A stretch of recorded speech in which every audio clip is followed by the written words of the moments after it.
We've never said we're the makers of jungle. We are pioneers and instrumental in how it unfolded. Yeah, absolutely. MCing thing is an entertainment. You got to entertain. It's not just about chatting lyrics. See, you got to entertain the people. You know what I mean? Keep them there, and also keep your name. It's a scene that we all built together.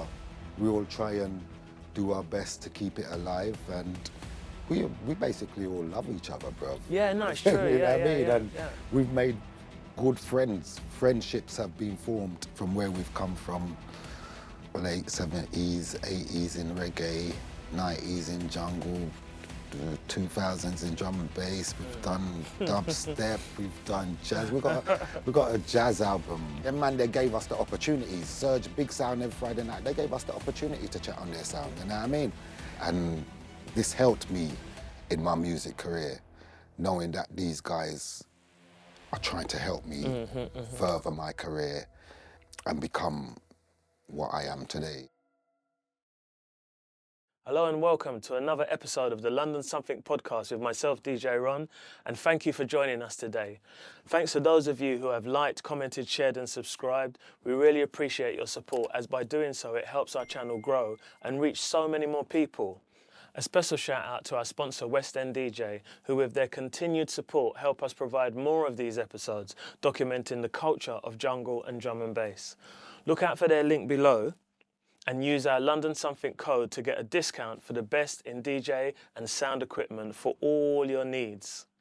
My guest today is one of a duo whose story and legacy span the history of sound system culture, the earliest examples of ragga over acid house, and an act that has weathered the storm of time to be here in the present, sharing their own brand of talent to a fan base new and old. This sounds very familiar.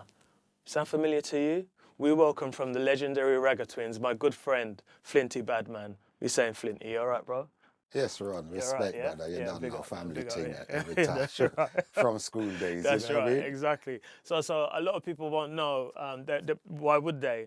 But me and Flinty used to go to the same school. Yes, we were at the same school. That's right, we were the same school. He's 1 year older than me, and his brother actually was in my class, furthermore. Danny, big up Danny. Yeah. Flint, thanks for joining us today. Yes, you know what bro. I mean? Yeah. I've been seeing the podcast, them, and you know what I mean? Yeah.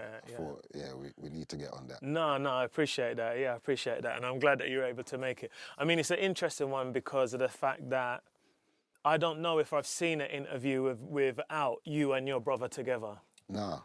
You know, you're always in interviews together. And you know, the funny thing is that, as you know, we were planning to do this with both of you. Yeah. And it was my missus, actually, who said, you know something? There may well be a nuance in the fact of doing it separately, because they do interviews all the time together. And I think that, and I made her right, to be honest with you, you know what I mean? So it'll be different, but yeah. It'll be different. There'll be a lot of similarities because obviously you grew up in the same household. A lot of the things that you've done were the same, but you're Trevor. Yeah. This is David. Yeah. Exactly. There is different paths. There you go.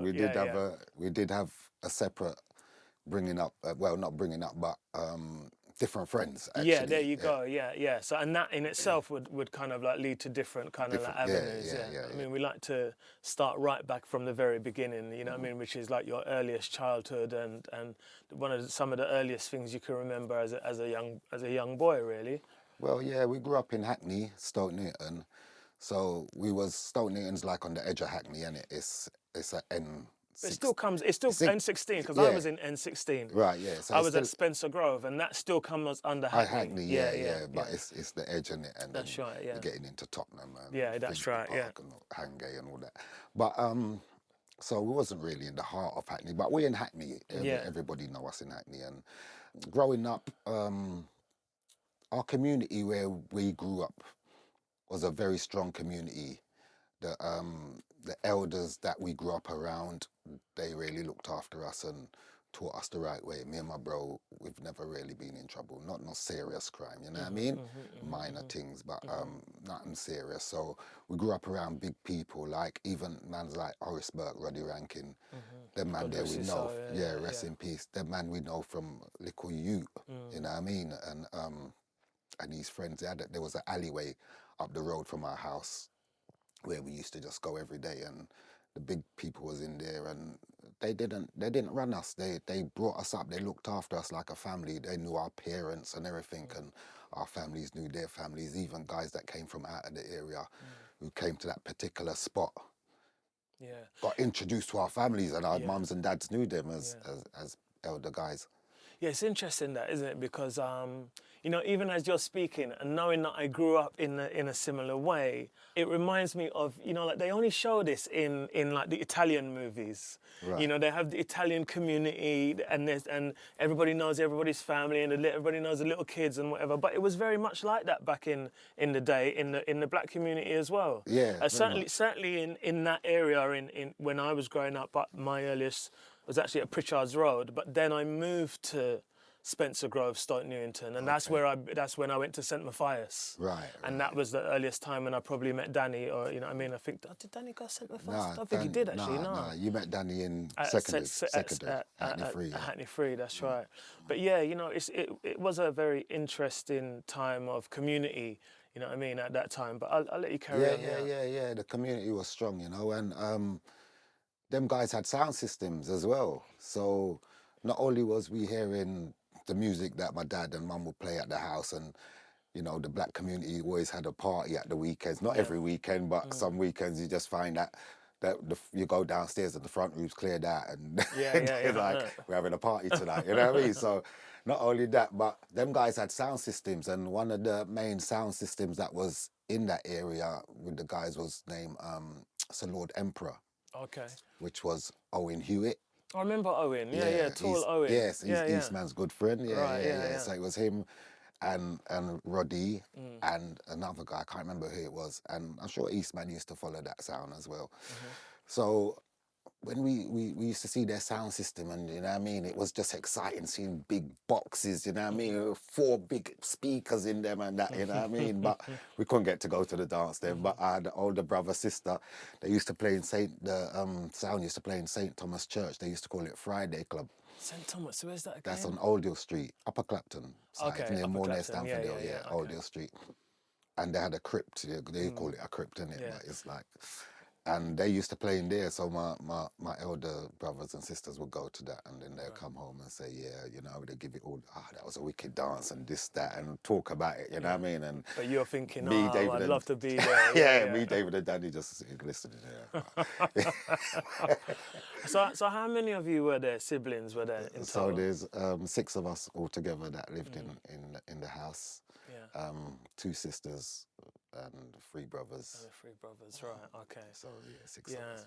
And how old are you at that time when they were coming back and you were...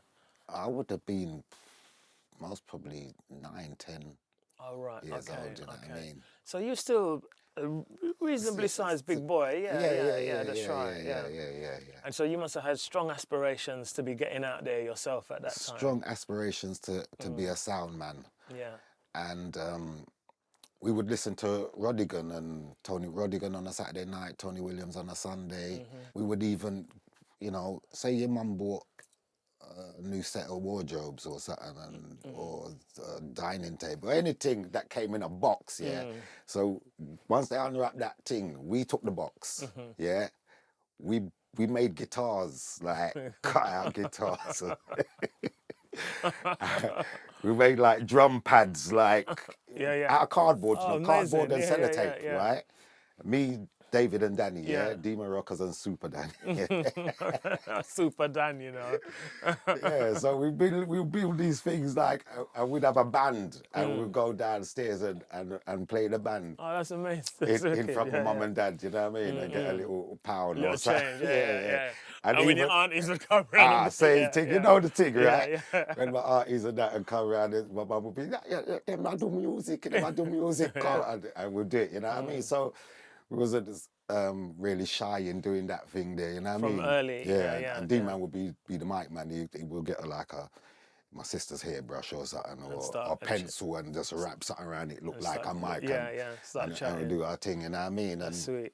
Yeah, so we was really into music, but I was also into football as a young guy, and I could have been a professional footballer. I'm not just saying that because Well, a I'm lot of people saying say that. A lot of people but say that about you, yeah, actually. Yeah. A lot of people. Even my brother says that. yeah. Says that Trevor could have easily been a pro footballer. You know what I mean? So I had them two lanes running. It was kind of hard, and my dad was on the football team. My dad weren't really on the sound man team. Yeah, Yeah, of course. Yeah. no one or Rasta man team. In the In yard. yeah. You play the music and everything, Yeah. but not his sons. Yeah. Yeah, but so my dad was on to me with the football. D-Man and Danny played football, but I was the better footballer, and Yeah. he was pushing me really hard. He'd go and watch them still, but he'd always come for me. He found me a Sunday football team because we used to go to church every Sunday and of course. with my mum and dad, and I didn't really want to go to church. So when my dad said he's found a Sunday football team for me, that was my way out of going to church Sunday morning. You know what I mean? So he was pushing me towards the football. So I was doing the football and also doing the music. And what happened was with the football, in primary school, St. Thomas Primary School I went to, when I got to year 3, so them days, if people got to understand, in our days it was 1, 2, 3, 4. Yeah, that's right. In primary school. That's right. It was. And then in secondary school it was 5, 6, 7, 8. Yeah. So in year 3 in primary school, I said to one of the teachers, "Hey, we've got a football team." And he said to me, "We've got a football kit, but we ain't got a football team. And the kit's been wherever, it's just sitting up there." So he said, "If you can arrange a football team, I'll give you the kit." So he gave me the kit. I took the kit home. My mum washed all the kit and everything. I told her I'm going to start a football team in the school and that. And we got the kit cleaned, and I arranged a football team. We didn't have much people in year 4, the elder ones that wanted to play. So it was mostly my year 3, and a couple of, Wayne Thompson, he played. Rest in peace, Wayne Briggy, you know what I mean? He played. A couple others. So we had a team, and it was kind of late in the school year. So we got 2 friendlies, one with Tyson School, which was a school just up the road for us, and one with Fleetwood, which was another school, and we got battered. Like I think the first score was 8-2, and the second one was like 6-1 or something. But D-Man had already gone secondary school, innit? And we called him back to be a goalie because he played goalkeeper. Okay. And Danny always kills him that he let in 8 goals. He come back with the youth, never let in 8 goals. And Danny never lets him live it down. But I'm going to kill him about it as well. Danny always joking. Yeah. So, but the next year now, when we got into the 4th year, we got into a small schools league. It was 2 leagues with 8 schools, 4 in each division. And the 2 top teams were playing a final. So we won our league, and but we lost. When the 2 top teams played in the final, we lost the final to St. Matthias 3-1. But there was a cup competition also going on at the same time, and we played a school called Lauriston, and the Hackney manager was at that school. We beat them 5-1, and I scored 4 goals. Okay. So the next day morning, when I got into school, the teacher pulled me aside and he said, "Listen, you've got trials for Hackney on Saturday." Yeah? And I was like, "Serious?" He said, "Yeah, that team we played yesterday, it's the Hackney manager. His name's Mr. Lata. Yeah. He's passed away as well, rest in peace." And I was like, "Oh, that's good." But I liked my friends. I had my friends. I had my you friends. Knew who you were playing with. As a young guy, I had my friends. I wasn't thinking of going to another team. I didn't know nothing about Hackney. I didn't even know Hackney had a football team. I just wanted to play football, you know what I mean? So this was new to me. So I told a couple of my friends that I've got a trial for Hackney District. And I said, "You lot can come." I just bringing them in. So this is a thing we do. It's like we carried on into our music where we get somewhere, we bring someone along. Yeah, so cool. I brought a couple of them on Saturday. But the Saturday morning when I woke up, I started crying for some reason, because like I'm gonna meet these guys are coming from all over Hackney, you know what I mean? Remember, at the beginning, it's just a community. I've just got these and my school friends. Strangers. And now I'm going to meet strangers. And I was crying. My dad pulled me up and said, "What are you crying for?" Yeah. And I was saying to him, "Well, I don't know about meeting new people and all that, you know what I mean?" I was young, you know what I mean? So I played for Hackney primaries.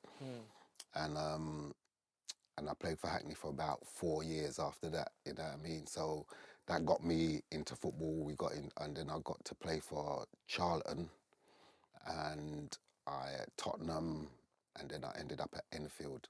Right. But like in 1985, my pops passed away. 1985, October. I was playing for Enfield at the time. We'd done a treble, and then I just broke into the reserve team. Yeah, and then my dad passed away, and then it kind of took me, you know what I mean? Because he was the one pushing me on this football. He was, and I loved football, and I needed that because sometimes some training, I would skip training sessions. Since your dad passed, you mean? No, this is before, even when he was, I skipped training sessions to go and do music. Yeah. So he'd think I'm like training. I'm practicing on sound system. Yeah. One Saturday, he came to a match and I was on the bench. I'm never on the bench. You know what I mean?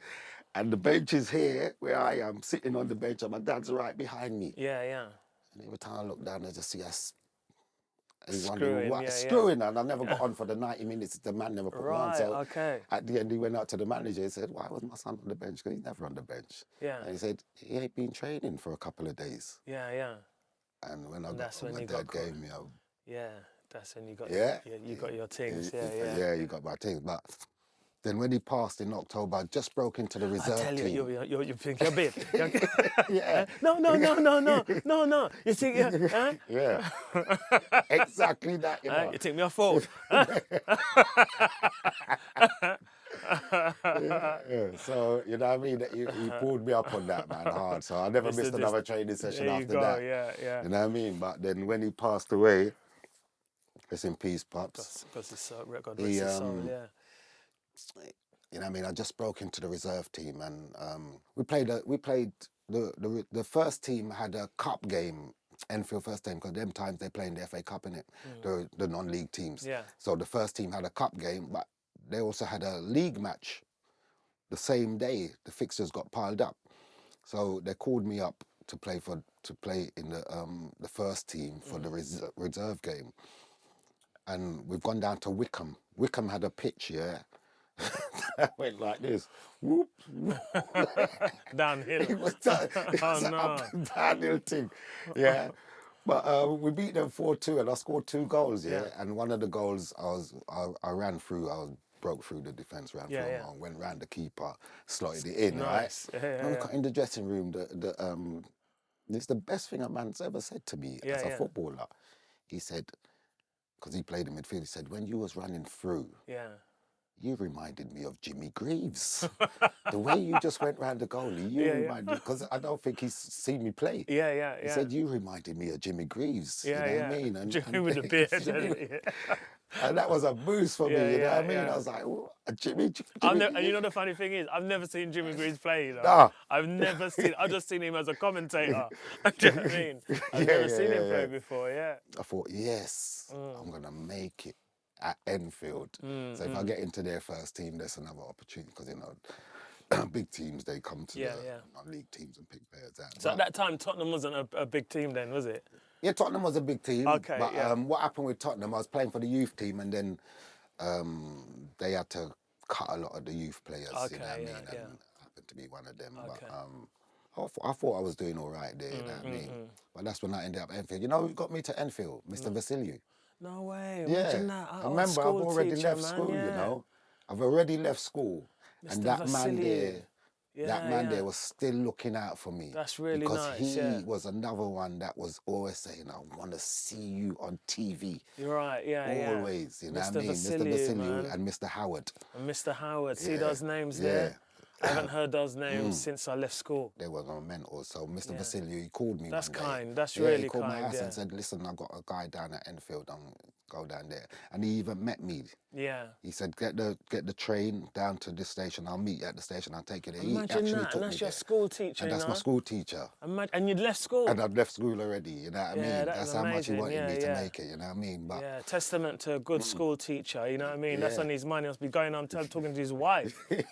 Oh, there's Trevor. This dude's such a good player. I wish I could help him, etc. And look what he's gone and done. And he done that for me, you know what I mean? So really nice. It's sad that I never done it for them people, for my dad, for Mr. Vasiliou, Mr. Howard, all those that, but, you know, it's life, innit? But I also made a name for myself in music, you know what I mean? Yeah, but this is the thing, because your path, we don't know where our paths will go, you know. You know, especially when like at such a young age, you were fortunate. Some young people at such a young age don't have even one thing, and you had two. You didn't do any crime. No. You know, you're fortunate enough to kind of like at a very 10 years old have aspirations to do music. Naturally talented football player.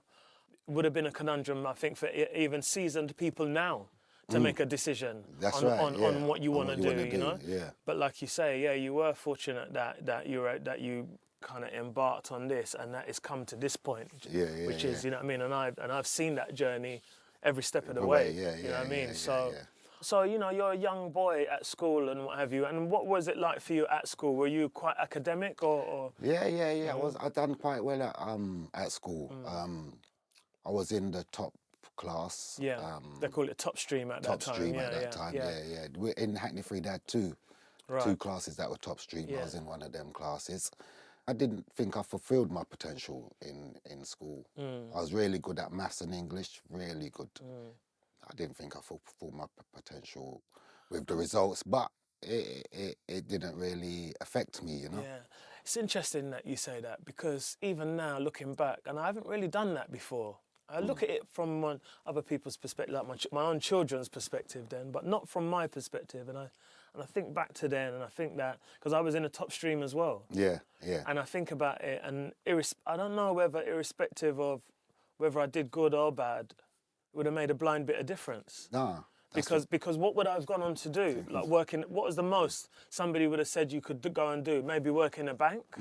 That's or maybe, right. You know, like it was Even when I was young, I mean, I had a friend and he done everything. He got diploma, this, that, he had letters, everything. Yeah.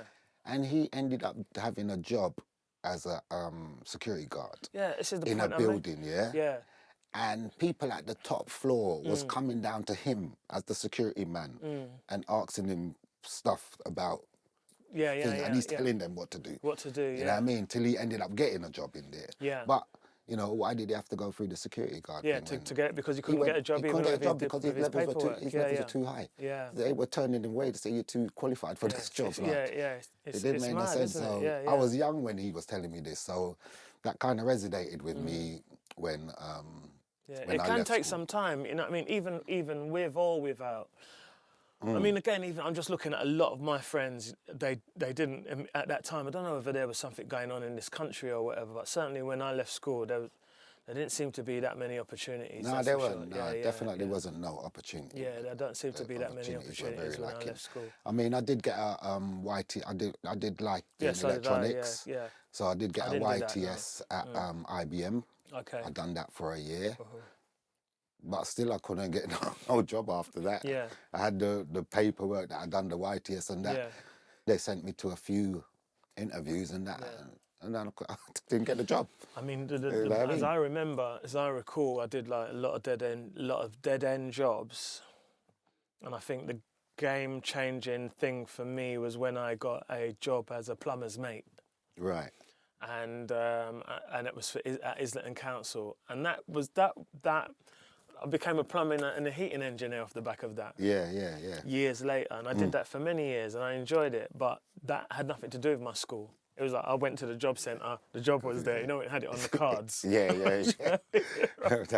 And I went, I'm going to go and have a look at that, and then the rest is history. But okay, so then I can understand, you know what I mean. You might even think back now, but like as a man of your age now, you would have finished your career.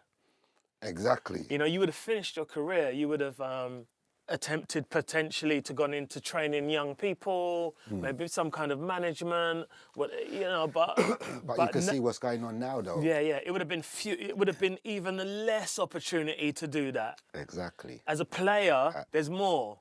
As anything after that, it becomes less and less and less. Yeah. And with a lot of the football players that were playing in the time I most probably would have been playing. Yeah. There's nothing really happening for them at the moment. Yeah, and maybe even so all of them may have been having the same aspirations to be a manager. Not everyone could be a manager. That's right. So with hindsight, I'm sure you believe, as I do, and I like to think anyway, that you made the right decision. You know, you I made always say the musician's got a longer career. Yeah, you made the right decision. You look at them reggae artists, they're still doing shows now. Yeah, they're still doing shows now. 70s Yeah, and that's 80s, right. they're Yeah, still doing shows. it's very true. You know, so okay, so you're playing football. You know what I mean? You're getting by. You're at Enfield, but I want to go a little bit further back, just when we were speaking about school and whatever, because around that time as well, like what was going on within your family as well. You know, like obviously your brother is you know he's the other half of the Ragga Twins. You know what I mean? Yeah. So, you mentioned Danny and your parents and whatever. How was life, your home life at that time? Oh, the home life was good. My parents were very strict, but you know, they had a bit of leniency. Yeah. But very strict, so we knew not to get into trouble. Yeah. I've always thought of you as being a very, very good children. Yeah. Yeah. You weren't in no mix-up, no kind of thing like that. And it's interesting. I don't know whether this has got anything to do with it, yeah? But the fact that you were brought up again by both parents. Yes. Do you know what I mean? You know, like, I don't know, I think there's a value in that. Even if you have not brought up by both parents, that both parents are there. They're thereabouts. You know, and there isn't war between them. You know what I mean? You know, like, I don't know, I just think... I think there's something about that, man. Which they taught me that if my dad said something, my mum would back him on that. Yeah. If my mum said something, my dad would back him. Yeah. That, you know what I mean? So that was very strong. And plus, my elder brothers and sisters, they were good. They weren't getting themselves in trouble. So why would me and my brothers come and get ourselves into trouble? My dad never got. He wasn't a man that police weren't coming to his house for my mum or dad. They were hard-working people. My dad worked at Ford's. My mum worked anywhere she could get a job in.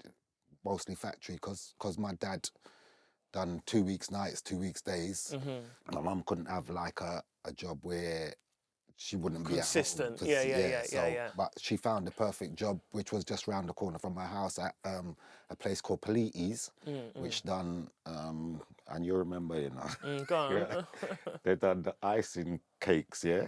Remember? Politis, I do me remember. And Daddy used to bring the icing cakes to school and sell. Yeah, that's right. The bars, the pink and white, yeah, or delicious.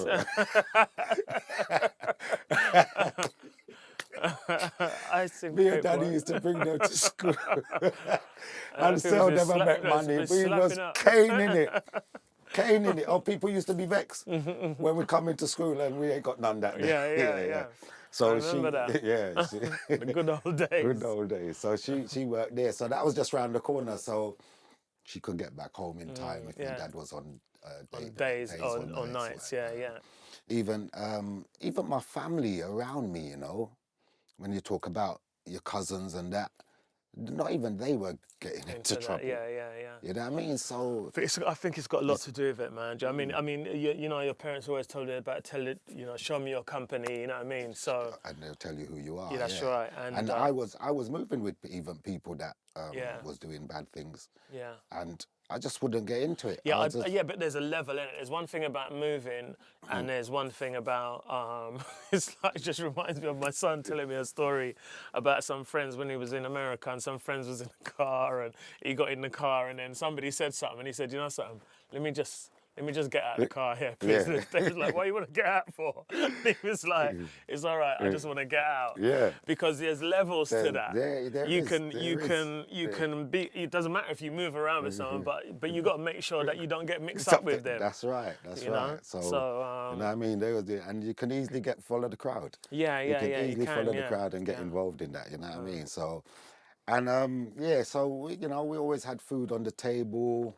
We always had decent clothes. But, you know, sometimes you have to go to school because you mash up the shoes. And your mum say, you mash up the shoes. You got to go with it. Same shoes. Same way. Buntas shoes, whatever it is. You know, a couple of times you go with the casuals and the front bus out.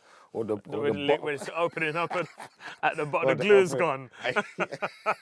So you have to go take the cussing in the school because you know the man them is gonna run you down.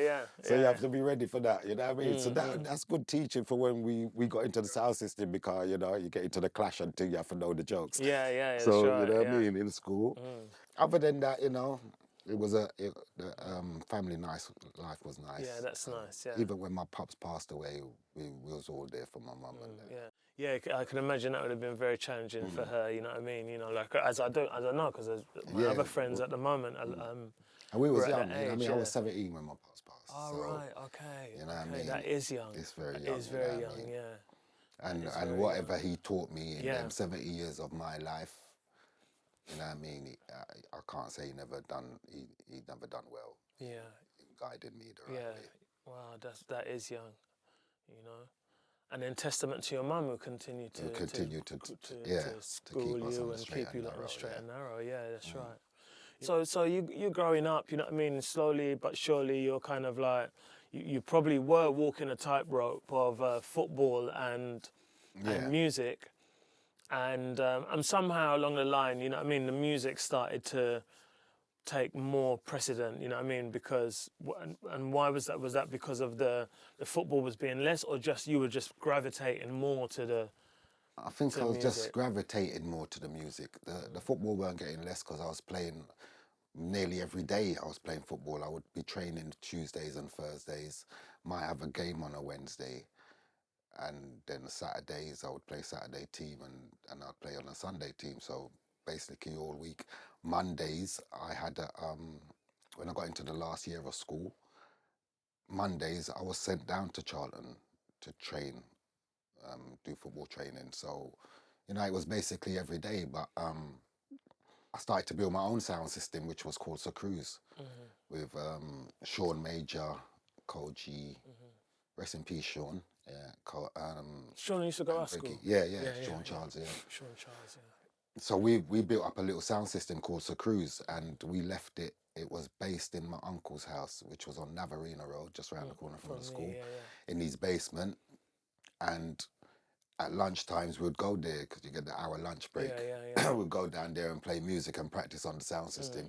Even sometimes after the school finished, we'll go there. But we'd have a blues every weekend at his house. So that was more, I was doing more of that once we built our own sound system. And even in school in woodwork, who was our woodwork? Mr. Howard was our woodwork teacher. He made us build a speaker box and an amp case. And he wanted to put it on display in the school. We stole it.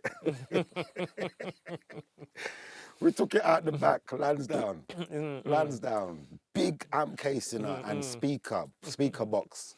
We took it out of the school, we took it over the back, you know, they had the big back great fence. times at that school, you know. Big back fence, and we lifted it over there and took it out of the school. And he didn't even say nothing, did he? We just said, because he knew nobody couldn't take that. You had to take that. It was like, who wants to take that big piece of wood for what? You know what I mean? It had to be them. You know what I mean? So we built the sound system, and so I had the sound system and they were both running at the same time. But it is directly when my dad passed and I had to make my own decision that I didn't choose music, but I just gravitated to that pathway, you know what I mean? Yeah. So you're 17, you left school. I could imagine that would have been not an easy time for you anyway. No. And I mean, I'm going to make a huge assumption here, but I'd imagine that being around music is very different sort of like clientele to being around people who are playing football. Yes. You know, it's like, you can have fun and jokes in both, you know what I mean? But I don't know, there's something about music and that camaraderie within music, you know what I mean, that can keep you more kind of joyful, you know? Yes. I don't know, would you say that was the case? It was that, and obviously the music itself, what type of music was playing them days there, the music was really nice, you know what I mean? It was, but I had good friends, as I said earlier, like Roddy and them man there. When I was young and trying to come up in the MC business, them man was giving me good advice, you know what I mean? And we had Friday club in Holly Street where we'd go, and Surge was the sound that was playing there. And them man there, you know what I mean? These guys were all good guys, you know what I mean?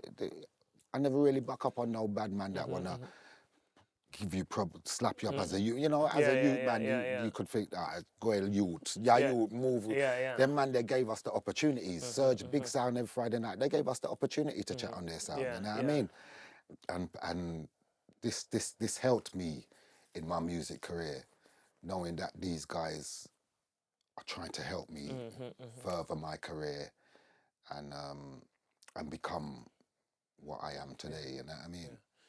You know what I've been thinking lately? Go on. You know, people talk about sound systems and this, that, and the other. And then I can't remember who asked me. It might be my son that goes, what do you mean, what is a sound system? Because he wasn't brought up in that era. Right, and then obviously he was brought up in America as well. And then when you explain it, it's a house that no one lives in. Sometimes it might be somebody's home, might be someone's home, but generally, in every single time that I ever played in a sound, it was a house that might have been a house that was reused, but it was not someone lived in that house. Right. They'd get the electricity switched on. Exactly. Do you know what I mean? There'd be no furniture in there. They'd set up a little bar and people would turn up. And you know what I thought about the other day? I thought, what about the neighbours? At that time, I didn't think about it. But you imagine trying to do that now. You can't do that. It's impossible. You have a little party at your house. And then someone's going to call noise. I remember the sound systems is coming into them and tearing down. And it's like big speakers stuck in the front room, bedroom, next room, kitchen. It's true. The neighbours wasn't even thought about. The neighbours probably was in the dance. Could have been right. It could be right. They're probably in the dance. It could be right. You could be right, Flynn. So it wasn't. It wasn't only that. It was we had the park events, the big park events, which helped us. People came from south, west, and that to come to Hackney Downs was like the main one. And the place was packed out. You know what I mean? The music it just took us, and plus D-Man was doing it. You know what I mean? Not on a big scale, but he was doing this thing, and you know what I mean. You want to follow your big brother. You know what I mean? And Danny was shy. Danny didn't want to follow me, but he got into it by playing music. You know what I mean? He used to select for the sound system. You know what I mean? But I followed D-Man into the mic. I didn't. You see, and this is the whole thing about it. Like, to be brutally honest, I didn't really follow a lot of sound systems. I hardly even used to go out. Right. And I remember, honestly, I genuinely believe this, that one of my first, if not my first, going out to a sound system was the dance with you when you with Saxon by Methodist Church. Seriously? I really think so. Well, maybe my as memory as a dance, but you would come. Remember Eleanor Jeffries? Yeah. She used to have a party. Yeah, she was there the other day. Yeah. She used to have a party. Every year for her birthday. Yeah. And our sound used to play there.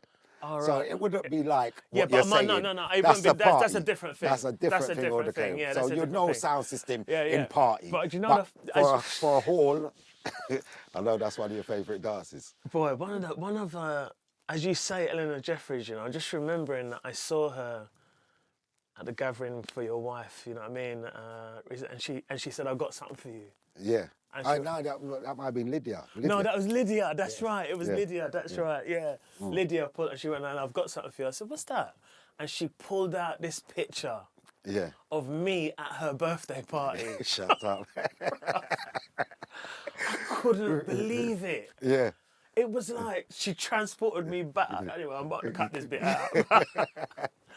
But you reminded me, I've got to get back in touch with Lydia. I've got to get that photograph. I've got to get it. But sound system wise, it was me, Courtney Gregory, and Regan Carroll. I don't know if you remember those names. Regan and his brothers.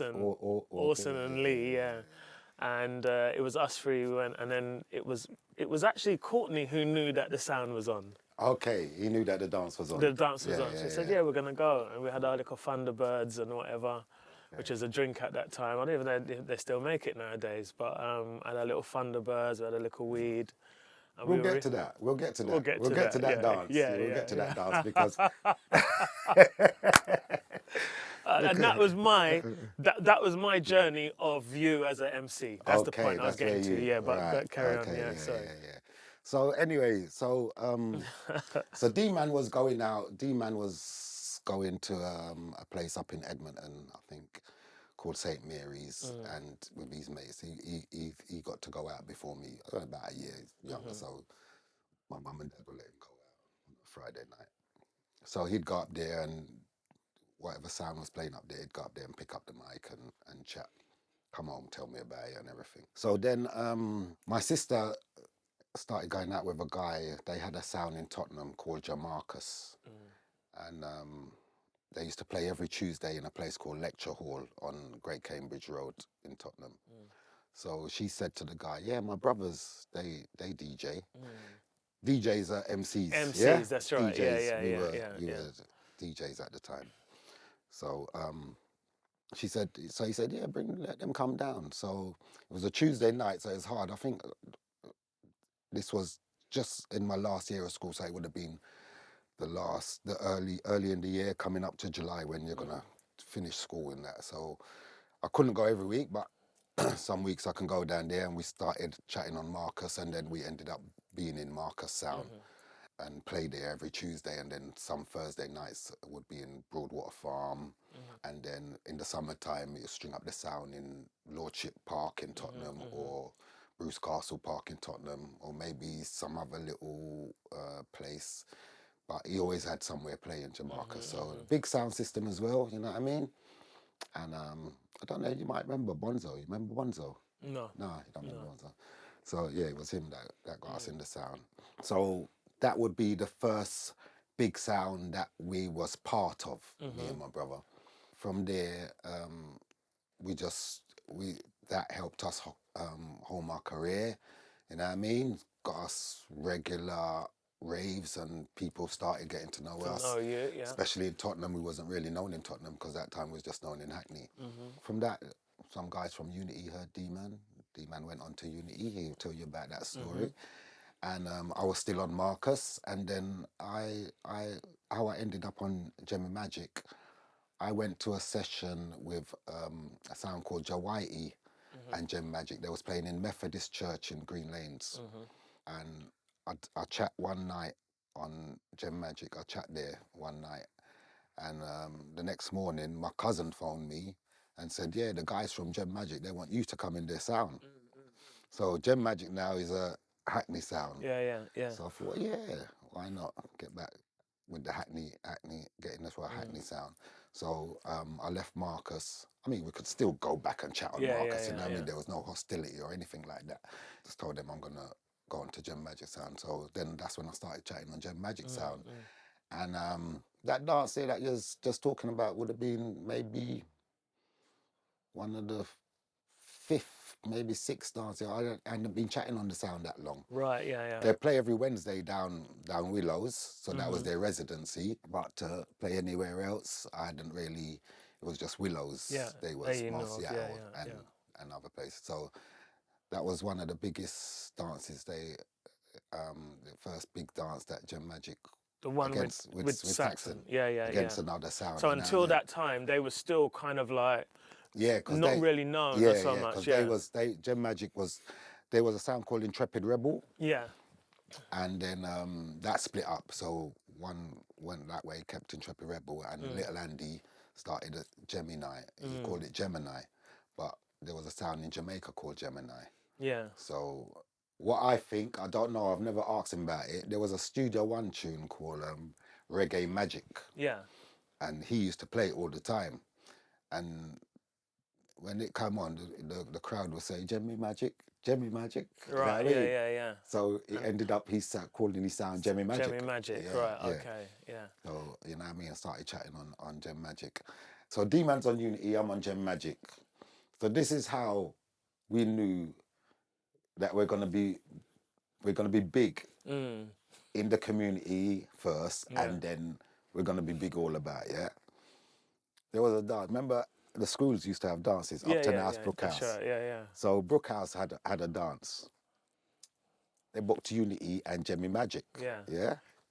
But the talk wasn't about Unity and Gem Magic. It's about the two brothers. The talk was about the two brothers. It's D-Man versus Flinty. For the whole 2 weeks when the fly came out, that's all the people were talking about is D-Man versus Flinty. The two brothers are clashing. Although it wasn't going to clash, but that's how it built up. That's how nice. it built I would have up. liked to have been at that dance. So, I'd have loved to have been at that dance. obviously, D-Man was a bit more advanced than me, but you know what I mean?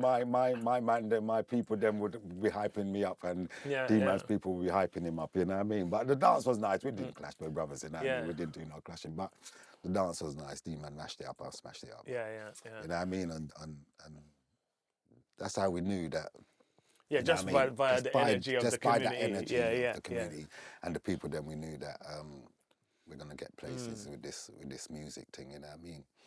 And then D-Man was on Gem Magic with Charjon and Jack Rubin, and Charjon and Jack Rubin left the sound. And D-Man said, boy, you might as well come on to Unity, you know what I mean? And I thought, yeah, man, I've got to get on to Unity, because I'd get a one chat on Unity every now and then when they're out, but I wasn't in the sound, I was in Gem. So that stint with Gem Magic didn't really last that long then? Didn't really last that long. Right, that's interesting. 2 years. That's interesting, But, right, okay. But at least I catch a good bit. Yeah, you catch a good bit, because that dance there. And I think we actually went because of Saxon. Yeah, because Saxon in Hackney, Saxon had a big name. There was a lot of people in Hackney that did love of Saxon. Yeah. I'd never heard, at that point then I'd heard tapes, but I'd never been to a dance. But there's two things that made us know that we was better than Saxon. Yeah. Two things. So the first one was that Gem Magic dance in Methodist.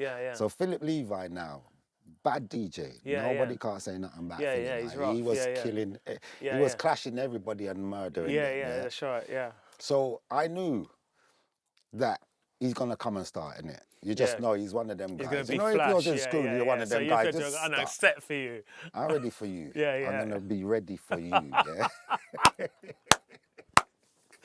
I remember it like it was yesterday, bro. So it's me and Sean was on Gem Magic with me as well. Yeah, that's right, So Sean said, You know Sean's on a Conga Natty tune. No way. Yeah, it's Sean's take on the Conga. Guys, some boy. It's a tenor-fly tune, and in the intro, it goes, promoter, turn off the light. Yeah. That's Sean. That's from the same dance? That's from that same dance. See, because I keep telling D-Man, that's Sean. It was Sean that said it. It was Sean that said it. Sean said it, because he had already told me it was Sean that said do that. Yeah. He had already said, I'm going to do this. I'm going to then turn on the light and say, look Sean. at thing and say this and that. So I don't even want to mention God it. rest his soul. I mean, he passed away young, Sean, man. Sean, yeah. Passed away young, very young. 5-6 years ago, 50, So I was set for Philly Levi, but obviously I think because he's a bad DJ. He was having clashes everywhere with Leslie Lyrics and Champion and all kind of man he's clashing, and that man in South London he's busting them all. So he's come over. I said, this is utter. I just live down the road. Yeah. He's on your plot. I'm walking to this club. He's in Stoke Newington He's in Methodist. Stoke Newington Methodist. He's in Stoke Newington Methodist. You can't have that, Flynn. No. So I didn't even write the lyrics. Yeah. I built the lyrics in my head all week. I just built the lyrics piece by piece, built it. And I said, if he starts, he's getting this. Yeah. And obviously, as Levi does, he started, and Yeah. And then so we gave him the lyrics king, and that killed him. I can remember it to this day. Yeah. I think you're gonna have to give the lyrics, because if you don't give the lyrics, everybody's in the comments is gonna go like that. What's the lyrics? Right. So the lyrics say, "You better dash where your son. You're not gonna make a pound. Go back to Lewisham, that is your home. We are going to destroy your boy, we are going to destroy your boy. Destroy your boy, we are going to destroy your boy. You know that guy named Philip Levi long time ago, him was a Rastafari. Him chop off him dreads, me go and tell you why. Him couldn't stop me sausages and savalai. Him still had me bacon and pork pie. Live with the pig them, you understand? Let me tell you something. I got the tape at home. I sent you the tape, didn't I? Yeah. Right? Oh, the place my lift God. off, Yeah, right? yeah, Lift off. Yeah. Beer noise. Over and over and noise, over noise. and over The noise again. was for about 5 minutes. Seckle. That's all I could say. Seckle. Even before I re-listen it, yeah? Him say, Levi put the frighteners on any He couldn't MC. finish it. Levi put the frighteners on any MC. Pull up, selector. Come again. He couldn't finish. Levi put the frighteners on any MC. Levi put the frighteners on any MC. Me chatting selector, come again. No. Give me a cappella. Yeah. A cappella. Still couldn't do it. Yeah. Till he said, sure. Tipper, Kerner. Yeah. And he had to pass the mic to And them. even Tipper got beat. Tipper did all right. Tipper and Kerner, they come back door. But Sean killed him. And he said, you're ugly. Turn on the light. Turn on the light. And someone turned on the light. Oh, that was funny. And everyone, no one's not even thinking. Everyone's laughing. Sorry, Tipper. But it's true. Tipper, you were there. Sorry, Tipper, Sorry, Tipper. So that's how we grew, man. Do you know what I mean? That's Tipper and Colonel came back with some bad lyrics. But what happened was, thing was already dead. Levi was already dead. You couldn't rescue him. Yeah. It was like putting the things on, no, that's on the man. And jerking him, but him can't come back alive. Levi was dead. Yeah. No matter what you lot said. What's name did come back all right. Tipper and Colonel. They did. They came back. Bad lyrics. Yeah. But because the crowd already knew, they was just getting booed. Everyone was going to go back and talk about that lyric. That and look here we are. This is like 40 years ago. What's it, 1980? Yeah, 1983, 84. Yeah. It's 40 years ago. And we're still talking about it now. So sorry. So at the end of the dance, I don't think Levi even knew me. That's the thing. I don't even think he knew me. So at the end of the dance, he's come outside. D-Man was there, innit? So he's come up to D-Man. He said, who's that guy? Flinty? Yeah. He said, yeah, that's my brother. Yeah. He said, oh, all right. Going about his business. Yeah. Went about his business. Yeah. So I don't know if he's ever talked about it in an interview. I don't know. I've never seen. And Tipper's never. I've seen Tipper enough. Tipper's never talked about that dance. Yeah. One of them days we're gonna be somewhere. He might talk about it when he sees this. We could have done it at the dance at Leke's the other day, right? But the next time I'm gonna remember it. I'm gonna say, yo, Tipper, remember? You know it was Flinty who done that, innit? So then, you know, you're moving up it then. You're gone from Jemmy, now you're with your brother. Do you know what I mean? You know, like, and I suppose for both of you now, this is the earliest iteration of the Ragga Twins. Yes. So I joined Unity in 1984, going into 85 properly. And to be fair, Roddy was another man that helped me. And inadvertently, he helped me because I was chatting on the sound. And he must have said to D-Man one night after the dance, he said, yeah, Flinty not ready for Unity. Right. So he said, but I don't know if he said that to D-Man, knowing D-Man's going to come and say it to me as my brother, and he didn't really want to say it to me things, so he just... So when he said that to D-Man, I was like, no, I'm not having that. Yeah. I'm not having that. So went back in, started writing a whole heap of lyrics, and came back to the next session and mash up the dance. Yeah. And then he said, you told Flinty what I said. So that's what he said. Yeah. So, you know what I mean? So yeah, well, that's not the first, it won't be the first, won't be the last time that somebody saying something negative boosts. Yeah, that's right. Boosts your drive, you know? Yeah, so that really boosts my drive. And then from there, it was me, D-Man and Sean. And then we brought in Navigator in about 86. Navigator joined Unity. So. And did you know Navi before then? We knew him from, remember I was saying about Jamarcus? Okay, Navi used to come to them dances there. And he would chat on Jamarcus but he sometimes. was called Specky at that time. Specky Rankin at that time. At that time. So I've never heard just call him Specky at that time. On a sound tape. Nah. I've never heard him on a sound So tape before. you've never listened to Unity cassettes and all that? No, I haven't. No, all Okay. now. For sending you some. Yeah, you have to send me some. Yeah, you should. Yeah. Because I didn't follow them. Do you know what I mean? It weren't long after that I got into sound. No. Actually, I'll tell you what happened. Not long after, I followed Saxon. Yeah. And then after Saxon, it wasn't long after that I then got into Rap Attack. Rap Attack, that's right. And then I left the sort of like reggae kind of vibration, you get what I mean? And I was like following Rap Attack. Yeah, you were doing Rap Attack. Because you was playing on that sound, right? No, I didn't play on that at the time. No, I didn't play on that sound. But at the time, I was just following them. And then what happened, I started getting that sort of like mixing buzz. Okay, And then it was my brother, String. Oh, I played on his sound system. One night I played there, and he was playing against TNT. Oh, yeah. And I went to play on this sound, and then it was against TNT, and then from that day, then I played on TNT, and that's how I started. I always thought you played on Rap Attack. So who played on Rap Attack? Was Spoonie playing on Rap Attack? No, none of us played on Rap Attack. Okay. Alistair, who run Rap Attack, it was just him and Rap Attack. Okay. He was the first man to have Techniques turntables. Yeah. I remember Very because first man ever. that sound came out and they had a big following. Huge and they following. was playing like soul and hip hop. Soul and hip hop, mixing soul and hip hop. Do you know what I mean? I never seen mixing before in this country ever live. And they came in at a time where the reggae sound systems were running it, innit? They came in and they still they held their own. They held their own. They were unique in the marketplace kind of vibe. I think Unity all played with them at a place once. I wouldn't We got surprise. booked in a dance together. You know what I mean? So we're on that. We're on that sound. We're doing our thing.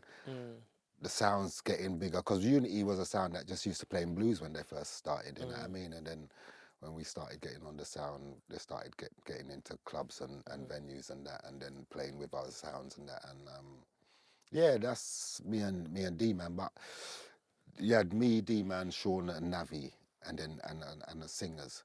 But then at one stage, it was just me and D-Man. We had a sound called Tippertone as well. That, I remember that sound. Yeah, Super Dan used to play that. So me and Sean would MC on that sound. So Sean was going more to the Tippertone raves, and me and D-Man was doing more the Unity raves and that. And that would be more like 88, where it would just be me and D-Man. So that would be like leading into Ragga Twins kind of thing, you know what I mean? Yeah, because 88 is leading now up to the acid rave scene. Acid rave scene, do you know what I mean? And again, you know what I mean, there was a big gap in since I'd see you around, but I didn't know what you were doing. Exactly. Do you know what I mean? And then the next thing I know, I'm like, right, what's this connection with Simon Goff and Shut Up and Dance? And there was a connection there again. And then we were kind of like in each other's pockets because by virtue of the same management and what have you, which that's another story, you know what I mean? Based around Conganati or what is called then Rebel MC's early success, you know what I mean? That's and whatever. right. So we done the sound system. We was doing the 88, 89. We was holding up the sound system. Ribs used to get dub plates from Jammies, King Jammies, yeah? He used to get all the fresh tunes. I mean, there's a tune called Come Along by Wayne Smith. When that come out, Unity was the only sound to play it for maybe 2 years before it released. Slang Tang, everybody knows Slang Tang Rhythm. Yeah, cool. Unity, the only sound to play that. That would have been a big dub play. Yeah, that would have been big because that was a big tune. Yeah, only sound. When that tune first played, I wasn't even at the dance, and D-Man came home and D-Man was like, Flinty, Ribs play a tune called Slang Tang. And this tune got jacked up about 10 times. Yeah, that was the first time it played Slang Tang, Wayne Smith again. Yeah, Unity, the old, another tune, Hill and Gully Rider. Yeah, from big Jammies. tune. Unity, the only tune. And the dub plates that Unity got, no sound can get them. So he was getting a lot of dub plates. And we was murdering sound everywhere. But him and Jammies fell out, weren't getting no tune. Right. But me and D-Man were still holding up the sound. We would go, sound systems knew that Unity ain't getting no dubs from Jammies. They come in, they start. We all stringing up the sound in the dance, and the sound's already string up and they're calling our name because we ain't got no dub. But me and D-Man, we have the lyrics to kill you off. We might not have the dubs, but me and D-Man's got the lyrics to kill you off. So we was holding up the sound until Jammies and Ribs sort out themselves and we start get music again and we're gone again. So we done that. So like 1990, D-Man was like, we weren't, other artists was getting, making records, all them man there, them same man making tunes. Our ribs, he weren't taking us to the studio. We wanted to make tunes. He weren't taking us to the studio. If he did take us to the studio, Jammy's already told him, record them on my rhythm. Record your artists, because Jammy's loved us. Jammy said, your DJs sound like they're from Jamaica. Yeah, He's right, like, Jamaican? We're not even Jamaican. Yeah, You that's know right. what I know. Yeah. Montserrat and Dominica, you know what I mean? Put them on but Ribs would not use these rhythms. He wants to, his brother was making some rhythms and they were dead. Yeah. You know what I mean? The best rhythms that come on Unity label was made by Roddy and Red Eye. You know what I mean? Watch how the people them dancing. Yeah, big tune. Which them used in jungle. Yeah. Me and D-Man just decided to leave the sound at the end of 1990. Didn't have nothing planned. But... So that's still quite late, you know? Yeah. Yeah, still quite late. 1990, man. Flipping it. 89 was hearing about the acid thing. D-Man had made the lyrics about the acid thing and was hearing about it, but we wasn't going. We was just saying people going there. A few of our friends was going there and that. And then, we left the sound. We had nothing doing. D-Man was working in a... was it the jewelers or the electrician shop? Yeah, I know the place, like the where they sell stuff. Yeah. And Smiley came in there because Smiley sampled D-Man off one of the cassettes. When you say Smiley, you mean Smiley from Shut Up and Dance. Smiley from Shut Up and Dance, yeah. But he come to see him and said he wants to see if he can release the tune. And D-Man said, yeah, and asked him what he can do for us. And he just said, yeah, he gave him the address, said, yeah, come down, man. I know you lot, you know what I mean? And we can do something. And lo and behold, when we got to his house, I knew Smiley, because if we go back now to where I said to you, we had our sound system in my uncle's cruise, we had it in my uncle's house.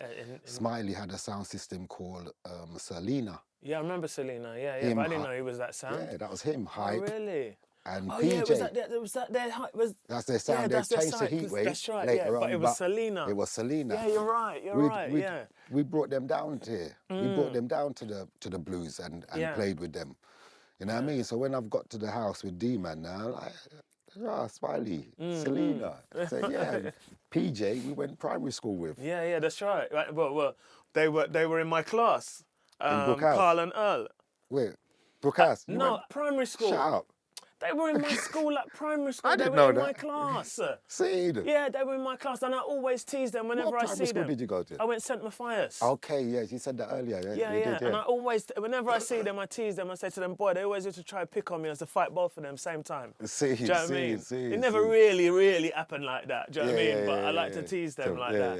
But yeah. So we met them, and it was comfortable when we met PJ and Smiley. And they said they want to do this. They know how we chat. They want us to chat how we chat on Unity, and they want us to do this and that. So we worked with them and done what they said. But what I want to know is, because we come in 1990, innit? What I want to know is, in 89 and that, was anybody using reggae samples in acid music? There may be the odd little bit of some pieces, the odd little snippet here and there. Yeah. But not no little for vocal, nothing. Not like that I remember, no. Not that I remember at all, no. Obviously, you had Mad P. He was MC. Yeah, but again, that's what I mean. It was like that wasn't even reggae. Do you get what I mean? Yeah. That wasn't reggae. Yeah. So Smiley and PJ told me we're gonna bring reggae into the acid thing, and you lot are gonna do your thing. We had no name for it. It wasn't jungle at that time. Yeah. When we used to go out, it's a good question. Do you know what I mean? You know, like I'd have to really have a serious think about that. But I don't think there certainly were no other artists. There's no other reggae artists. No way. Because when we done Hooligan 69 and Splifford. Yeah. And they started playing them in the dance, My Bridge and them Culture and Fleur even. Yeah. And then man will come back to me and say, "Oh, I heard your tune in the dance." And I'm saying, "What dance?" Yeah. Yeah, they say the big acid dance up there, man. Yeah. Every DJ played your tune. I can hear your voice. Yeah. I said, yeah, we're doing some stuff with some said, guys called Shut Up and Dance. Let's go and have a look. That's what we're saying. They're saying, "Come," but hear what we're doing. We're not going. Yeah. Because we wasn't. That's not your world. We wasn't in it. Yeah, yeah. We went and done the stuff with Smiley and PJ, but we wasn't in it yet. Yeah. We were still going reggae dances at the weekend, you know what I mean? And them man is coming back from these places and saying, you lot should come down there and pick up the mic, you lot would smash it and all kind of thing. And people are shouting Ragga Twins about and all that. I'm like, yeah, we just done them tune there. I don't know. That's how we was acting. We didn't know. They was telling us, this is mega. Yeah. We didn't know, because remember, we wanted to do this on reggae. Yeah, it's interesting even listening to it now, because when you think about that, I think it's a lot to do with because so much time has passed. I know you, but they're right. People were like, Ragga Twins, they're about. That was a big thing at that time. That was a big thing. And people were singing it in the clubs. This is before any roast or anything. Any paradise, like before any rage, before anything. Anything. So when people talk about they build jungle, we didn't build jungle. But you had your stamp. It's the blueprint. Yeah, you had your Reggae stamp. Owes Me Money. That album is the blueprint for jungle. Because when we came in, that's when everybody started putting in. So obviously, everybody have to add the ingredients. We can't do it on our own. Yeah, it'd be interesting to look at and consider the lineage of all of this, because obviously Rebel was doing his thing and he was sampling. Do you know what I mean? And he was sampling reggae, but that was some time after the Rebel MC sort of like era. But this is why it's quite interesting, which sometimes I even confuse myself, because there's a short window, It has to be a short window. It's a short window, and then everybody was doing it. And then everybody was, that's right. But there's this short window from, like I look at it from like Rebel's point of view and even yours, you know what I mean? Where you become this thing, you start touring, start going to the place, then you're just in the studio all the time like a nothing. Yes. And then all of a sudden the jungle scenes evolved. It was a short window. Everybody speaks about 1994. I was having this conversation just the other day. But there's this window of like 1990, even 89, but I'd say 1990 through to about end of 92, when just these odd people. Yourself, Paul Ibiza. Doing the thing and getting it together. Rebel. But we weren't communicating with each other. No. To do it. Well, everybody this is the was story. doing their separate thing, and then it all came together. Yeah, that's right. Yeah, this is the thing. Because the thing is, Paul Ibiza, we done a show in Ritzy down Tottenham. Remember Ritzy, that's a Sharon and Tracy club. Yeah, that's right. Yeah. So we're talking about 1990, 91. Yeah. And he's come in there. And he said he's come with a tune, and he's come up to me and D man. He's asked. He said, "Where's the Ragga Twins?" So he's come up to us and he's had the tune in his hand, and he says, "Look, I've done this tune, and I've put jungle. He put jungle on the thing, and I'm calling it jungle." And the name was being bandied about just before that, so people were starting to say, because they didn't want to use the word jungle because that was used as jungle a bunnies racist and things like word back in the day. But we turned the negative to a positive. So he was the first man, to me, that put jungle on the label itself. And released a record. I think it was maybe a Potential Bad Boy. No, I know the record. Yeah. And he actually came to us. It's like he came to us for approval. You know what I mean? And we was like, do it. Sweet, mate. Do it. We had no name for it. We was going out and saying we're doing Ragga Hardcore. That's what we called it, Ragga Hardcore, when we was doing our PAs. Because we was only doing PAs. We called it Ragga Hardcore. But all these ingredients that was going on around us or whatever, or who we influenced to do these things or to dig into their mother and father's crates for records and sample them, all came together and it created jungle, innit? I'm not saying, we've never said we're the makers of jungle. We are pioneers and instrumental in how it unfolded. Yeah, absolutely, and no one can take that away, you know what I mean? But listening to you telling me it now and reminding me of it, what you as the vocalist and therefore what... Because I've heard Smiley say that before, And at the time, I kind of like, I've heard him say it a couple of times. And at the time, because again, about this timeline, you know what I mean? I think to myself, was it really Ismail? But when you think about him, for him to have got you on that record at that time, and that term ragga hardcore, do you know what I mean? And whatever, that was quite pioneering. Yeah. And then Paul Ibiza then brings this record later down the line and says, listen, man, I've got this record that is jungle. Now you can see the timeline forming. Yeah, that's right. Yeah. You know what I mean? Yeah. And I always tell Paul that. I remember it because Brocky was there, Koji was there, because they started coming out when they knew it was us. Koji, they was already going to the acid house raves, Koji and Brocky and them, and then they started following us and coming to our shows when we was doing the PAs. And we only had the 4 tunes at that time: Hooligan 69, Spliffhead, Ragga Trip, which was the lyrics about the acid thing and illegal gunshot. You know what I mean? And we was just PAing them tunes. You know what I mean? But so we'd do illegal gunshot and Ragga Trip. They were vocal kind of hip hop reggae beat, where he's made a hip hop kind of reggae beat on them, and obviously reggae, Spliffhead and Hooligan 69 was the dance floor acid house kind of thing. But we would still chat our lyrics. We would still chat lyrics over Hooligan 69, I think. So, not knowing that's now forming the MC. That's forming the jungle MC. What we was doing over the hardcore music.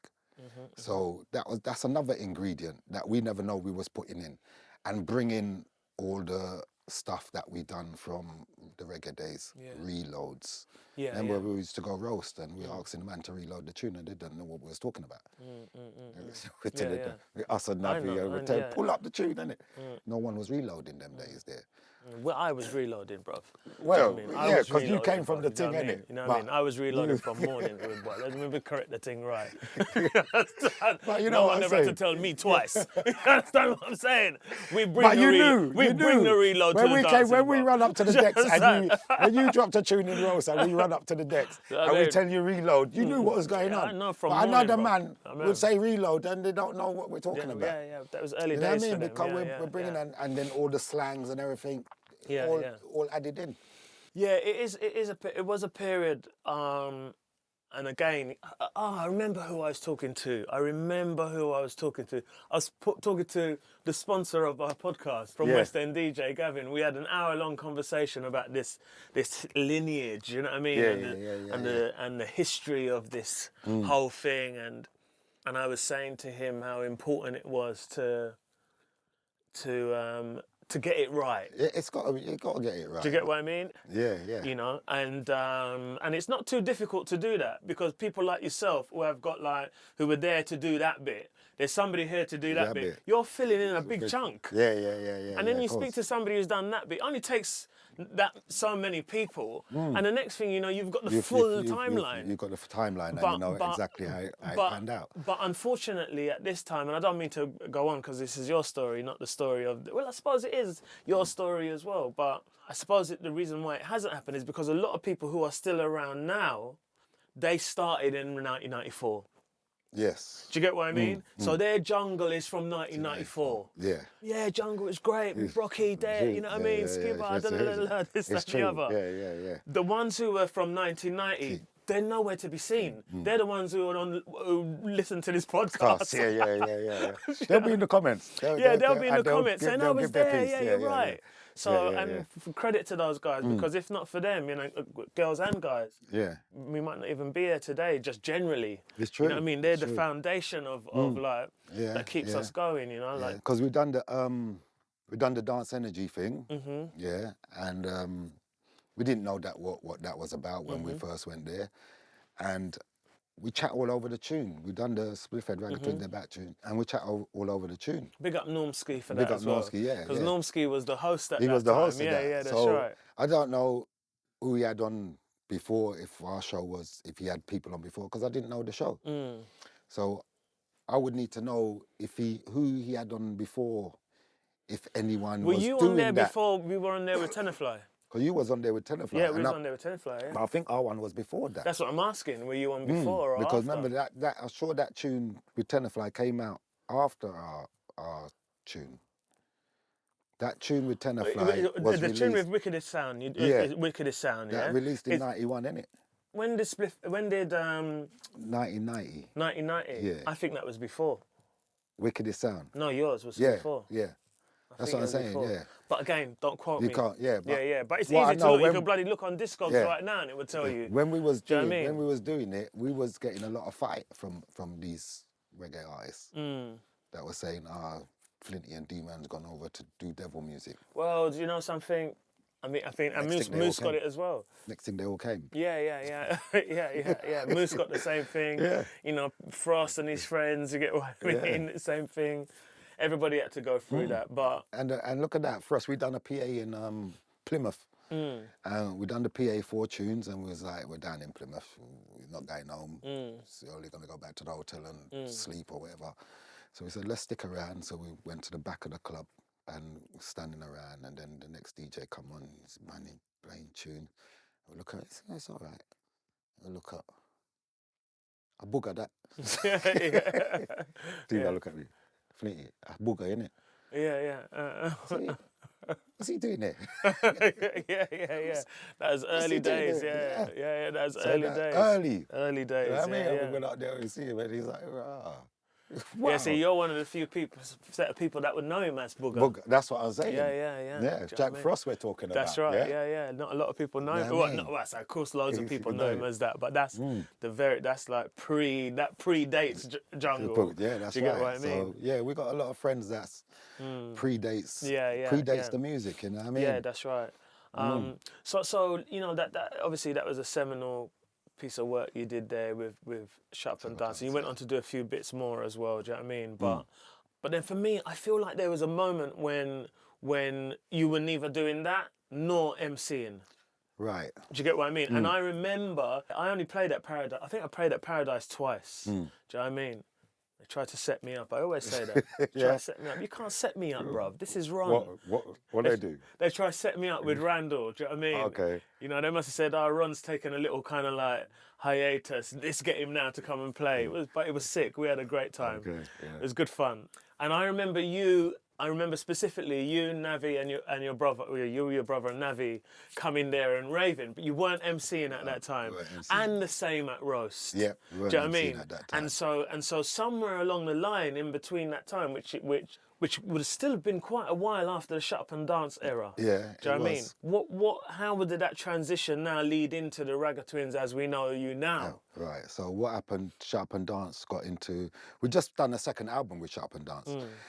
And then they got into the trouble with Raving I'm Raving. And then that messed up the release of the second album and it never come out. And it wasn't a thing where they dropped us or anything. We just kind of went apart because they couldn't really do it. They was broke. They couldn't release stuff and all that, you know what I mean? And not actually broke, but, you know, it was a tough time for them. And at that time now, Cool FM started. Eastman started Cool FM, and Koji and Brocky said, "Yeah, come up to Cool FM, and do your thing." So this now is another ingredient that added into the jungle because it still wasn't jungle at that time. 91, Cool FM started, right? I think it was still jungle by that time. But it wasn't. I think it was jungle by that time. Yeah? Definite, 100%. Okay. Yeah, well, 100%, the early days. It was the early days, the early start of jungle. 1990, maybe not, do you know what I mean? But by 91, 100%. Yeah. So it was, Yeah. But he said, come up, they said, come up.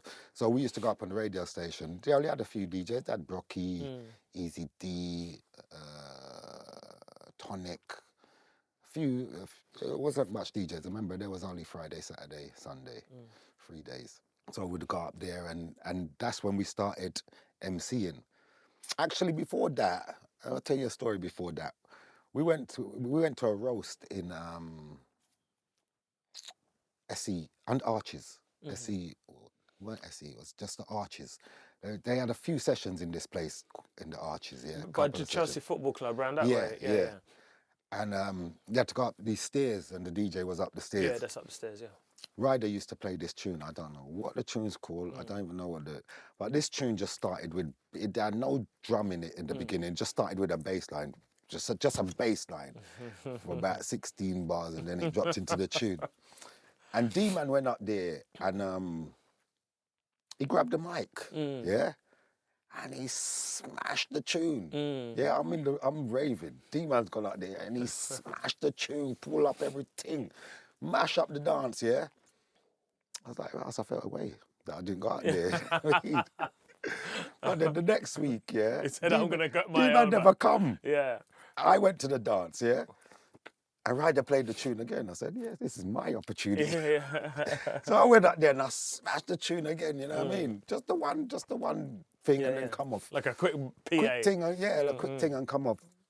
And then we started to go on cool and started doing the same thing. You know what I mean? And then what happened now, people that missed us from doing reggae sound system started locking onto cool. So that's where we got this set of people. Remember, jungle we needed that crowd to because they know the tunes that are being sampled and everything. So you need that audience, and they started to come in and started listening, and they were saying, Flinty and D-Man's on Cool FM, you can hear them this day, that day, or just lock in, you might hear them, you know what I mean? And we started going on there and started emceeing, and then Det came on and he started doing his style of emceeing, but first he was rapping. When Det first come on Cool FM, so I heard, he was rapping. He weren't doing the fast thing, and then he must have thought, I need to do something different, and he speeded up his rap. So Det is the first speed rapper on Jungle, yeah? Yeah, I agree. No matter what no guy say. No, of course Det he is the was. first speed rapper, I agree, Well, So, I don't think anybody could dispute that. See, so... because no one was before him. No one went before him. No way. And we was doing that, so... And then Eastman started Jungle Fever. So he's going to start a rave called Jungle Fever. And he never put us on his first dance, which was at Curtain Road. But we still went up there and chat. But he's introduced the MCs on set. So he had MCs on set with DJs, you know what I mean? Where the other dances was just Moose all night at Rose, innit? Moose. Yeah, it'd be like Moose or you know what I mean? That's right. Yeah. You know what I mean? Doing the thing. And it was the same. I tell it as it is. It was Moose or Fives. Yeah. Do you get what I mean? It'd be like Moose or Fives up there. Do you get what I mean? And irrespective of how the thing went down, you get what I mean? It was a vibe. Paradise was just GQ. And Paradise was just GQ over the road, and then they brought in Fearless after that. Right. And so there wasn't really. It wasn't like what it is now, like a plethora of different MCs to put. There wasn't a pool of MCs. There wasn't a pool of MCs, and it wasn't like. And them time, it wasn't a set time. You turn up and you jump on. Yeah. And you do, when you're ready to come off, you come off. If you want to go back on, you go back on. That's how it was running. It wasn't like, I'm doing 1 to 2 or I'm doing this. You know what I mean? It wasn't like that. So he done that. And then the next dance that he put on was in Coventry. I think the place is called Eclipse. Is it Eclipse? Eclipse, yeah. Eclipse in Coventry. Yeah. And this time he did book us, but up until that time, you hadn't been... So at Curtain Road, up until that time, you hadn't been booked as Ragga Twins? Booked as Ragga Twins, as MCs. And when did you coin the name Ragga Twins? Well, the name was from Shop and Dance. The Shop and Dance, sorry, my mistake. Sorry, of course it was, yeah. So we just kept the name. You just kept it from then, yeah. So, but we were still, we was getting booked separate at them. When that started happening, because Eastman booked us for that Eclipse, and we was on with Andy C for half an hour, just smashing out lyrics and doing our thing. So it's just like our MC set, Andy's playing tune. And we done that. Richard Raindance always says to me, every time he sees me, every time, I could see him tomorrow, he's going to tell me the same story. Do you remember when? Yeah. I was in the Eclipse in Coventry, and I was backstage and having a drink and that. And I just remember a crescendo of noise, a big crescendo of noise. And I'm thinking, what's that? What's that? And then I looked at, and I see these two guys on the stage just giving it on the microphone. And I'm like, that's wicked. You know, every time he sees me, Richard Raindance tells me the same story. So, you know what I mean? That sweets me all the time. But it must have been something. And it was. It went off. You know what I mean? I'm sure that it's on YouTube. It might be even on YouTube, that's it. And so that was the first time we got booked as Ragga Twins MC, but it wasn't even MC, it was just like a PA, it's just a short, quick appearance, and that was us. But then we started getting booked afterwards as MCs. As MCs, right? As Ragga Twins. Right. And then some people started booking us separately at that time. Some raves said they want to book Flinty, and then some raves said they want to book D-Man. Yeah. But then after a while, we said, "Nah, we just get booked together. If we book us together, man, we just do our thing." You know what I mean? Yeah, I think it's funny how things go. From my observation, like I'm not so much sitting so much now from the outside looking in, but certainly still kind of like as observing what's going on rather than being so bogged down with it. Yeah. And it's really nice to see your work rate, you and your brother's work rate, you know what I mean? You're like, you being out there, you know what I mean? Same like Moose, you know, like Moose is like, he's been around a long time. Yeah, and he's sought after. Yeah. Do you know what I mean? And I think that is testament a lot to like you guys and something that you bring. Do you know what I mean? To this scene that is unique that other people you can't really get. Do you know what I mean? Anywhere else. Yeah. That's true. Yeah. That's true. Because you get a lot of MCs. You get a lot of MCs that ain't good. That I don't know if they just think I'm the MC, I'm the star of the show, and I can do what I want, but they're not entertaining. It's an MCing thing is an entertainment, and you got to entertain. It's not just about chatting lyrics. You got to entertain the people. You know what I mean? Keep them there, and also keep your name. Flint, I've noticed that kind of like over the last couple of years, you and your brother have been doing like the odd little single here and there, or single here and there, you know what I mean, and whatever. Have you got like any plans for like a sort of broader bit of work?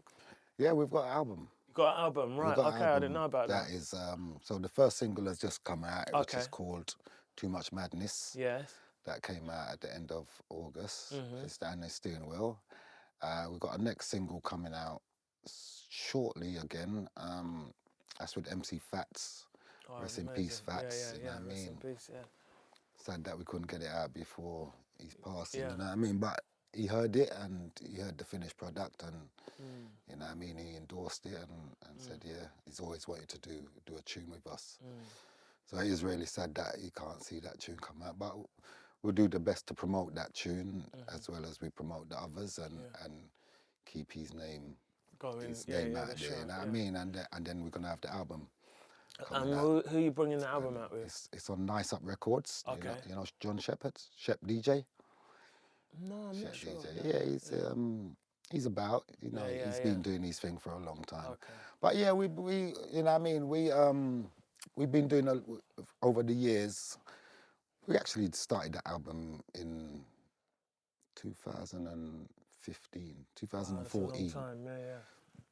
You must have had a lot of records to pick from. Yeah, we done a lot of tunes, and we had dates for it to come out, and then something happened, and when it was going to come out in 2019, the COVID thing happened, and so it's all been pushed back. But we've had time to revamp it and do everything. You know what I mean?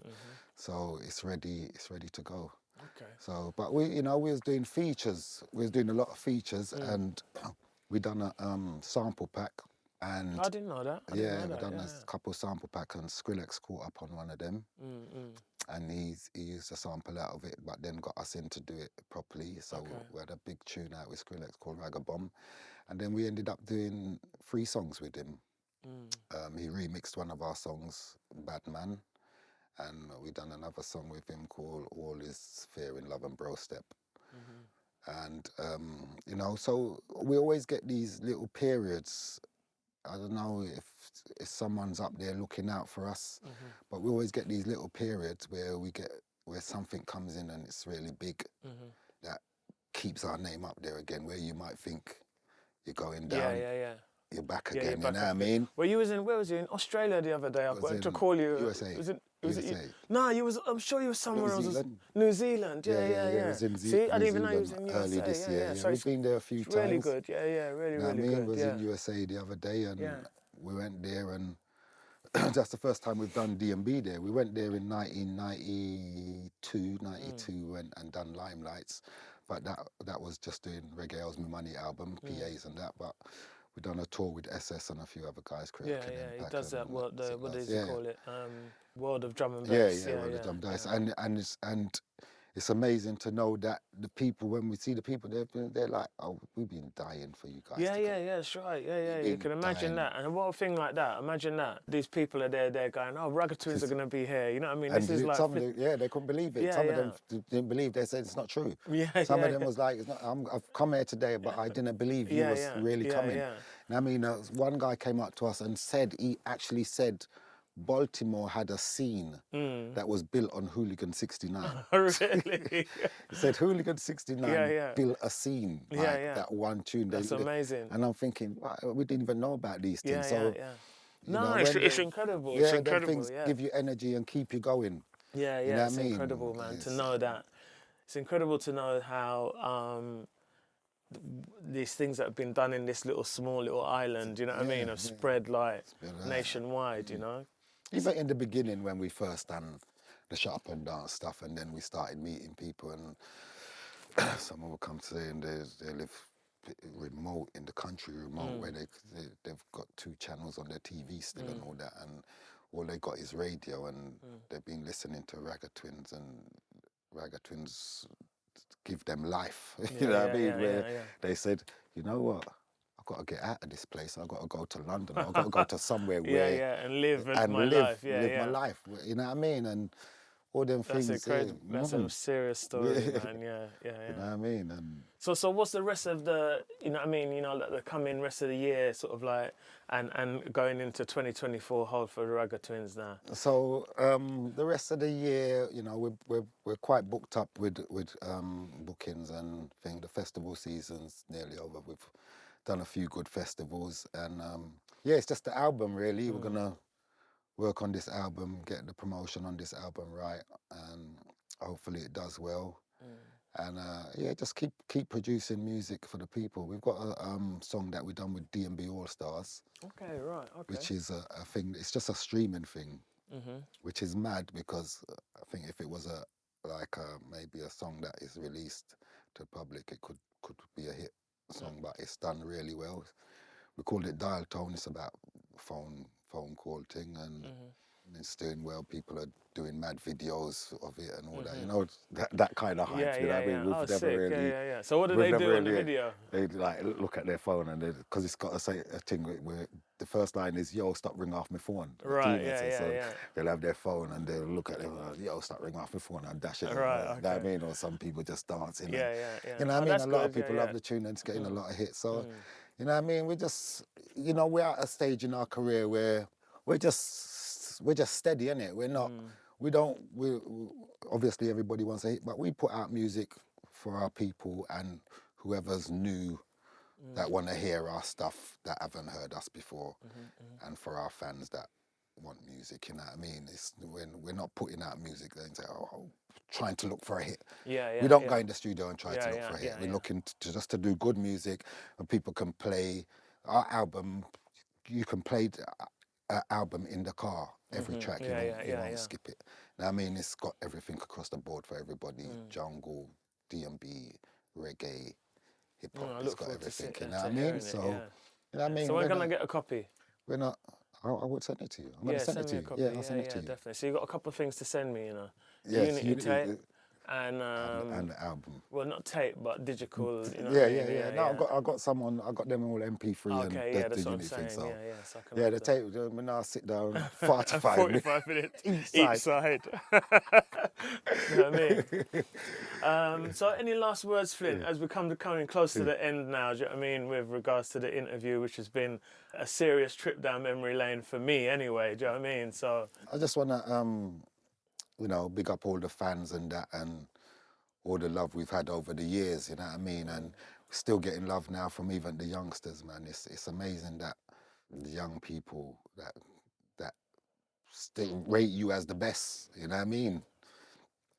And they've hardly heard much of you, but they hear you one time and they want to rate you as the best and give you props, you know what I mean? Them things keep you going, and just, we just give thanks for life, and you know what I mean? And just the support and that, man, it's just amazing. And from where we've come from, late 70s, 80s in reggae, 90s in jungle, 2000s in drum and bass. We've done dubstep. We've done jazz. We got a jazz album. You know what I mean? We've done a jazz album with us three, and met some amazing people, including James Brown. The music journey. I just give thanks because a lot of the places, the countries that we visit, if I never done music, you wouldn't be. Yeah, of course not. Do you know what I mean? You was on the other side of the planet in New Zealand. I wouldn't be you know, visiting and that's these very places, true. You know what I mean? You know, like for boys from the hood, that otherwise you probably wouldn't have seen that. That's know? right. And I think something you said there about the young people and whatever with your own career, I think that resonates through this entire scene. The fact that here we are, so many decades later, and here are. This is not a small amount of people. It's almost like the majority of people weren't even born. That's right. Weren't even born. Not only weren't they not even born, what I found quite fascinating is how many of them, that while they have come into the scene listening to a particular type of music and whatever, from my observation and from what people tell me as well, and what I've seen with my own eyes, is that they want to learn about their heritage. They want to learn about other music, the music that came before it, within the scene. And I think that is a very, very good recipe for longevity. You know what I mean? When you have like 13-year-olds now, like 13 now, and you want to make a jungle tune and make it sound like it was 1993. Exactly. That is encouraging. You know, it's a scene that we all built together. You know what I mean? We all built it together. We all try and do our best to keep it alive, and we basically all love each other, bro. Yeah, no, it's true. You know what I mean? And we've made good friends. Friendships have been formed, very good friendships between the artists. Them, you know what I mean, who we never knew growing up. And it would seem like we've grown up together from young kids. Well, I've seen that again. That was part of the conversation that I had with Gavin as well, which was saying that how tight I see we all are now. I think we were always tight, but there's something about now, this period now, where you recognise, bro, I've known you longer than I knew my friends at school. Yeah. And I don't even hang about with them anymore. And I've known you longer than that. Yeah, that's right. So, and it's funny, you know what I mean? It's nice to see that. And it's a genuine love, isn't it? When you see these people out and you're like, you just kind of laugh. You know what I mean? And even some of the guys that ain't even, like Andy, Andy, our brethren. That's right. Got Andy, Yeah, of course. He's not even a DJ or anything, he grew up in Hackney, and believe me, I never know that man when we was younger. I didn't. And it's coming to jungle. And it's like I know him from big up Bart Simpson. You know what I mean? So, definitely, Flinty, man. Thank you very much for London coming through, Something man. podcast. Yeah, appreciate that, my Mum, brother. I made it. God rest her soul. God rest her soul. Yeah. Nice one for that, Flint. Bless her.